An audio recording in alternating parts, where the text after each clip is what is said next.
we shall be discussing two specific anime characters, and we're going to be determining which character personally matches me the most in terms of overall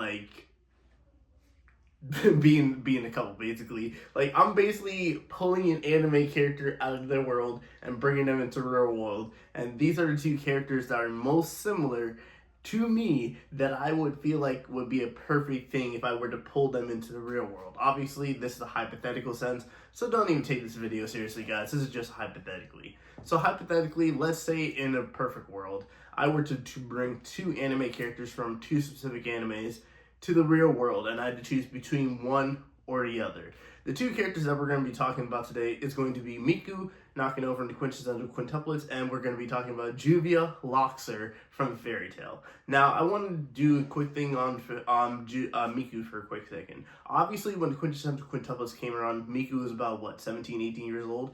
As of this current moment right now is where I'm bringing her. So as of the current last movie, which was the honeymoon arc, Miku is, I believe, 24, 25 years old, and Juvia is around the same age as of this current standpoint. This is where I'm bringing them into the real world. So I have to be very specific when it comes to that. I'm not talking about when they start in the anime. I'm talking about their most recent arc and where they are right now in this story. So, without further ado, let's get into the first person that we're going to be talking about today. And it makes sense because Miku's actually my phone lock screen right now, so I'm basically staring at her. Let's talk about Miku knocking out from the quintessential quintuplets. As of this current moment right now, Miku is a store business owner with her sister Nino. She owns a bakery or a food place basically, and she has a love for cooking that she discovered ever since the beginning of the quintessential quintuplets anime. And she learned that she didn't just love cooking for Futuro, she loved cooking in general, and she wanted to do that for her passion. She wanted to go to school for that, and she wanted to see how she can grow as a person. And as over the course of the quintessential quintuplets anime, we can see Miku still has her tendencies, her little shy personality, letting people basically step over, letting people get ahead of her in the race for Futuro, and she would never really be honest with her feelings. And that's kind of something I didn't really like about Miku, if I'm gonna be honest. I do like the shy type, I'm not even gonna lie about that, but still, seeing that continuing and never again, that even bothered me a little bit when it came to Hinata, because Hinata Hyuga is basically what Miku kind of was, only is that Miku didn't faint when Futuro was around. Hinata would faint anytime Naruto would be around her, Naruto got closer. Miku would get embarrassed anytime Futuro would be around her, but she wouldn't faint. So I gotta give Miku that over Hinata.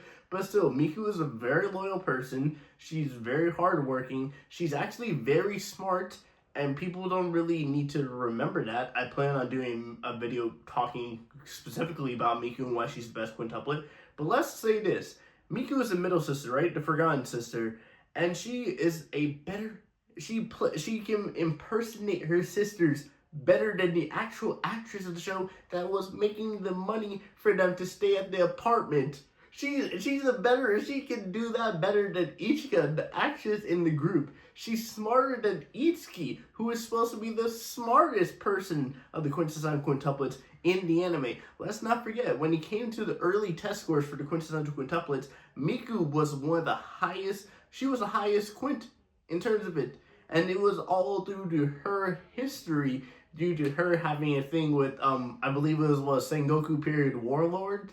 So that was kind of interesting. And, obviously everybody has their little topic, their little hobby that, kind of is embarrassing. Miku had Sengoku period warlords, and that was kind of embarrassing for her. But still, Futuro ended up changing her mind, and she ended up continuing her hard work, trying to work hard for Futuro, trying to make sure, she got better at cooking so he can enjoy it. And then overall, she got into cooking. She had eventually learned that she loved doing it. She got passionate about it, wanted to go to culinary school. Told Futuro about it. Futuro, even though he didn't like it, was still supportive of Miku going to culinary school. And as this current moment right now, obviously she did not win Futuro. She did not get Futuro in the end. But still, the way Miku is as a person as of right now, she's still very caring about all of her sisters. She still wanted to have an important relationship with all of her sisters. She even wanted to play fair when it came to Futuro. Each sister get a chance to be with Futuro. And that is just something I very much like in a girl in general. Loyalty, she can cook, Miku learns up to stand for herself. Like she's not a pushover anymore. She can stand up for herself if she wants to, and that's kind of a person that I love to see grow. And that's the one reason Miku's my favorite, because I love seeing her grow. I love her seeing how she was in the beginning to now the person that she is in the current story in the honeymoon arc. And even though the honeymoon arc I've heard has been kind of bad and kind of ruins a lot of character plots, including Miku's, which is hence why I don't really want to watch it, because I don't want to ruin my opinion of Miku, but I eventually will watch it, and it's going to be crazy, but still, Miku is definitely one of the very good choices, and I gotta say this right now, it's going to be very tough to beat Miku, but there's only one character I can probably put alongside of Miku that I would say if I were to pull one anime character from the anime world into real life, and now we're going to talk about Juvia Loxer. Juvia Loxer, oh my god. You know how many times I've been looking on Amazon to try and find an anime figurine of Juvia? The only legit thing I have is a poster that is right there, and it's a fairy tale poster, and you can just barely see Juvia. That is the best thing I've gotten that is Juvia related. You know why? Because she's not one of the main girls. She's supposed to be. There's Lucy, there's Urza, there's Mira Jane, there's Lizana, and then we have Juvia. We even have Wendy join the show. Wendy kind of became more of a important character than Juvia. Juvia's just like a side character, supporting character, basically there for Grey. But it makes sense. Juvia as a person and as a friend, she's I gotta say this, Juvia's probably the most loyal girlfriend, kinda, to Greyish, in that sense, because from season 1, when she gets introduced, she falls in love with Grey immediately, and from season 1 to season 9 to the new 100 Years quest, Juvia has never had any other feelings for Grey. There's only a couple of characters in anime I can think of that have been as loyal as Juvia to Grey, to the person that they liked. Obviously, we got Chi-Chi, who's loyal to Goku. We got Hinata, that was loyal to Naruto. Those are two biggest examples, but still, she's very loyal. Let's not forget, Juvia is very strong. Like, I would say Juvia is probably one of the most underrated characters in Fairy Tail world, just because she's so obsessed with Grey. Like, she literally, I'll say this, she's so in love with Grey, she even created a holiday. 413 days, which is 413 days since the first time she met Grey.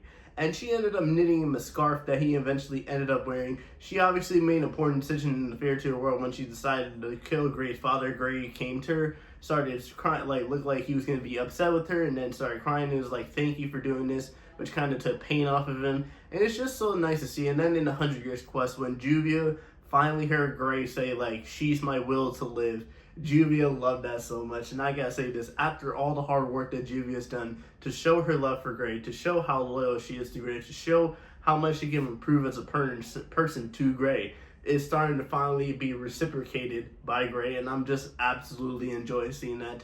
Juvia is a strong character, and I love that in the last Fairy Tail season 9, when it came to like the second part of like the second version of the intro, she was kind of thrown there as the main character, and I love to see that, because it's not so often you see Juvia get basically like a big arc in terms of Fairy Tail, and I'm hoping that as the story continues in the 100 Years quest, Juvia is able to be shown more and be able to like proved on more, and I want to see her relationship and Grey become official, because man, if I'm gonna say this, if out of all the couples besides Levi and Gagio, which are already announced, the next couple that should be confirmed in the Fairy Tail universe is gonna be Grey and Juvia. Grey and Juvia, by the time this whole year thing is, I'm expecting them to like be together. Juvia's already shown that she can be very loyal, she can be very supportive, she can be a very good mother, and obviously in the alternate universe in Fairy Tail, they already have a kid, so that kind of hints at like Grey and Juvia eventually getting together. But in terms of Juvia as a person, I very much love Juvia. She's one of my favorites. Both of these girls I talked about today are my top 5 favorite anime characters, or anime female characters in general, and I just had to talk to them specifically. So now it comes down to the decision between which one would I choose: Miku Nakano currently in the honeymoon arc, or Juvia Loxer in 100 Years quest. And in all honesty, it's gonna be a really tough choice in general, but at the end of the day, I'm gonna have to decide with Miku. One reason why: Miku at this current standpoint is not really interested in anyone. She's kind of like, she's still like, I think I would believe that she still has some feelings for Futuro, but at this current standpoint right now, she's not really interested in anyone. And where she is as a person, I just believe overall that'd be like a better fit for me, and like a better like match for me in terms of like that general standpoint. And with Juvia still having feelings for Gray, and like eventually becoming together, I just don't feel like that would match well for me personally. So in the end, if I had to choose between Miku Nakano and Juvia Loxer, which character matches me the most, I'm gonna choose Miku Nakano.